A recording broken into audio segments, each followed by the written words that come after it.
Bismillahirrahmanirrahim. Assalamualaikum warahmatullahi wabarakatuh. Alhamdulillah, bagaimana kabar-kabarnya solih-solihah level 6 SD TQ Al-Abidin?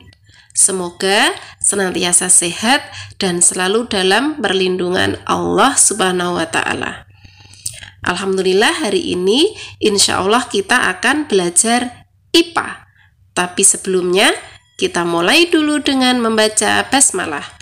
Bismillahirrahmanirrahim. Semoga Allah membimbing kita dalam belajar dan kita semuanya diberi kemudahan. Amin. Materi kita hari ini adalah perkembangbiakan tumbuhan. Sebelumnya kita baca dulu satu penggalan ayat dari Al-Quran dan memperkembangbiakkan segala macam jenis makhluk bergerak yang bernyawa di bumi. Dan kami turunkan air hujan dari langit. Lalu kami tumbuhkan padanya segala macam tumbuh-tumbuhan yang baik. Al-Quran Surat Luqman ayat 10. Ya, tumbuhan adalah satu makhluk hidup yang sangat besar manfaatnya bagi manusia, dan Allah telah mempersiapkan perkembangbiakannya dari semua jenis tumbuhan yang ada di bumi. Nah, hari ini kita akan belajar tentang perkembangbiakan tumbuhan. Perkembangbiakan tumbuhan dibagi menjadi dua, yaitu perkembangbiakan tumbuhan secara generatif dan perkembangbiakan tumbuhan secara vegetatif. Apa perbedaan keduanya? Kita lihat. Perkembangbiakan generatif diawali dengan adanya penyerbukan. Kemudian terjadi pertemuan sel jantan dan sel betina. Jadi harus memiliki keduanya. Kemudian yang ketiga, menggunakan biji. Nah, biji ini yang nantinya akan bisa ditanam kembali menjadi tumbuhan baru. Kemudian kita lihat yang vegetatif. Ini lawannya dari generatif. Kalau generatif diawali dengan penyerbukan, kalau vegetatif tidak ada penyerbukan dan pembuahan. Jadi tidak ada pertemuan antara sel jantan dan sel betina. Dan perkembangbiakan secara vegetatif nanti menggunakan bagian dari tumbuhan itu. Bisa menggunakan akar, daun, atau yang lain yang nanti akan kita pelajari ya insya Allah.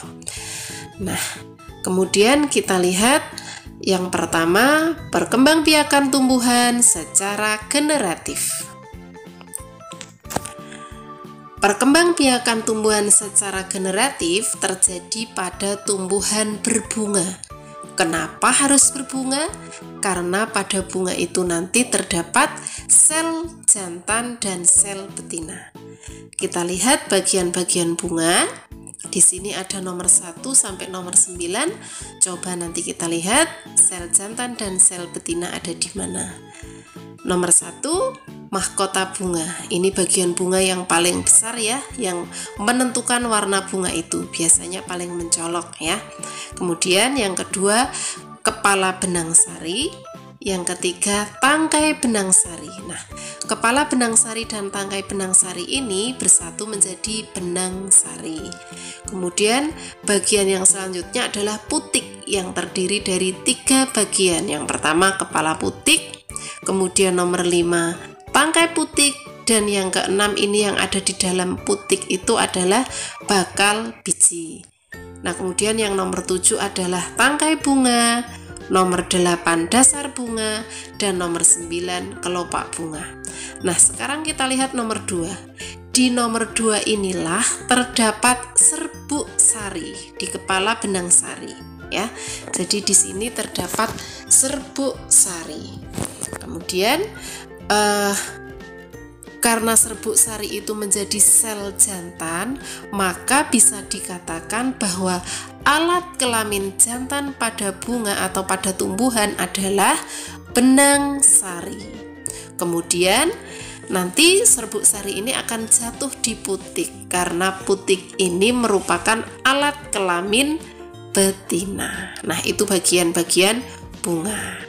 Ya, selanjutnya kita lihat proses dari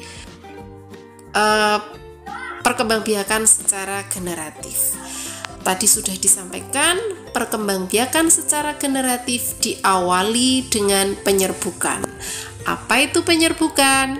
Penyerbukan adalah peristiwa jatuhnya serbuk sari ke atas kepala putik. Ya, jadi serbuk sari tadi yang dihasilkan dari kepala benang sari terlepas kemudian jatuh di kepala putik. Setelah jatuh di situ bertemu kemudian terjadi pembuahan ya. Karena di serbuk sari itu sel jantan, di putik sel betina, bertemu terjadi pembuahan dan menghasilkan yang namanya sigot.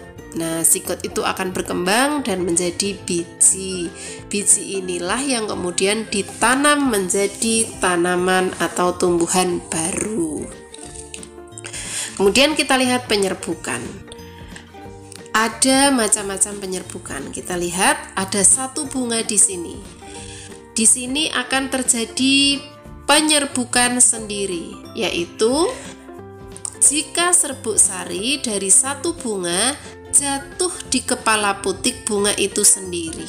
Jadi di satu bunga ada benang sari dan putik, dan nanti serbuk sarinya jatuh di situ, masih di bunga yang sama.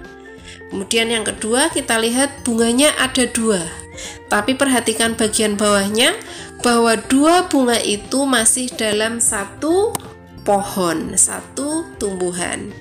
Nah, di sini akan terjadi penyerbukan tetangga. Jika serbuk sari dari satu bunga jatuh di kepala putik bunga lain dalam satu tumbuhan, itu namanya penyerbukan tetangga ya. Misalnya bisa terjadi pada jagung karena ringan ya, jadi terbang di bawah angin kemudian jatuh ke bunga lain. Yang ketiga, perhatikan hampir sama dengan yang kedua, tapi kalian perhatikan bunganya itu dari tumbuhan yang berbeda, itu terpisah ya. Gambarnya hampir sama, tapi yang ini terpisah. Di sini akan terjadi penyerbukan silang, yaitu jika serbuk sari dari satu bunga jatuh di kepala putik bunga tumbuhan lain, tapi masih satu jenis tumbuhan. Tadi jagung juga bisa terjadi penyerbukan silang ya. Jadi tumbuhannya berbeda tapi jenisnya sama. Yang terakhir, perhatikan di situ tumbuhan berbeda dan bentuk bunganya perhatikan berbeda juga. Ya, di sini akan terjadi penyerbukan bastar ya. Jika serbuk sari dan dari satu bunga jatuh di kepala putik bunga tumbuhan lain yang sejenis tapi berbeda varietas. Jadi contohnya begini. Penyerbukan bastar ini biasanya ditujukan dengan tujuan untuk menghasilkan satu bibit unggul. Misalnya Uswarti punya satu tanaman mangga, buahnya besar, rasanya kecut atau asam. Terus punya satu tanaman mangga lagi, buahnya kecil tapi rasanya manis. Uswarti pingin buahnya besar, rasanya manis, maka dibuat penyerbukan bastar ya. Jadi dua bunga masih satu jenis, sama-sama mangga, tapi varietasnya berbeda, sifat-sifatnya berbeda. Tuh, itu jenis-jenis penyerbukan. Nah, sekarang kita lanjutkan. Perhatikan gambar berikut ini. Kita perhatikan apa yang terjadi antara bunga dan kupu-kupu. Ya, bunga dan kupu-kupu. Kupu-kupu sedang hinggap di bunga. Kupu-kupu sedang menghisap nektar Dan pada saat kupu-kupu menghisap nektar, serbuk sari dari kepala benang sari bunga itu karena tersenggol oleh kupu-kupu atau menghisapnya di situ sehingga jatuh, dan jatuhnya di kepala putik. Jadi tidak sengaja kupu-kupu ini membantu penyerbukan pada bunga, ya. Nah, apakah hanya kupu-kupu yang bisa membantu penyerbukan pada bunga? Nah, ternyata tidak. Ada juga hewan yang lain. Ada lebah, ada burung. Ya, lebah juga suka hinggap di bunga ya. Nah, burung kolibri itu burung pemakan nektar ya. Jadi dia juga sama menghisap nektar dari bunga. Nah, selain oleh hewan, penyerbukan juga bisa dibantu oleh air ya, terbawa air. Kemudian karena ringan ini pada jagung bisa terbawa oleh angin ya. Nah, jadi serbuk sarinya terbawa oleh angin dan jatuh di putik. Kemudian yang ketiga ini kalau tadi yang serangga itu warnanya pasti mencolok ya. Kalau angin ringan. Nah, ini tidak mencolok, tidak ringan. Nah, tapi kita butuh dia harus berkembang biak, maka dibantu oleh manusia. Ya, ini untuk bisa terjadi penyerbukan ada yang dibantu hewan, air, angin, dan manusia. Nah, itu untuk materi kita pada hari ini. Untuk pertemuan selanjutnya, insya Allah kita akan melanjutkan perkembangbiakan pada tumbuhan secara vegetatif. Oke, untuk mengakhiri pertemuan kita, mari kita lakukan kegiatan berikut ini. Yang pertama, langkah-langkahnya, pilihlah 4 dari daftar tumbuhan berikut. Jadi Uswarti punya daftar ada 10 tumbuhan di sini. Kalian pilih 4 saja, hanya 4 saja. Wortel, mangga, bambu, pisang, lidah buaya, bayam, cocor bebek, mawar, teratai, anggrek. Silahkan kalian pilih 4. Kemudian carilah gambar dari keempat tumbuhan yang sudah kalian pilih. Nah, contohnya seperti ini, dibuat seperti ini ya, diberi nama tumbuhan apa 4, kemudian diberi nama kalian juga. Kemudian upload ke link yang dikirim di grup kelas.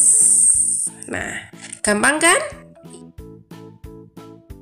Oke, kita akhiri pelajaran kita hari ini dengan membaca Alhamdulillahirabbil alamin. Tetap jaga sholat 5 waktu dan selalu jaga kesehatan. Assalamualaikum warahmatullahi wabarakatuh.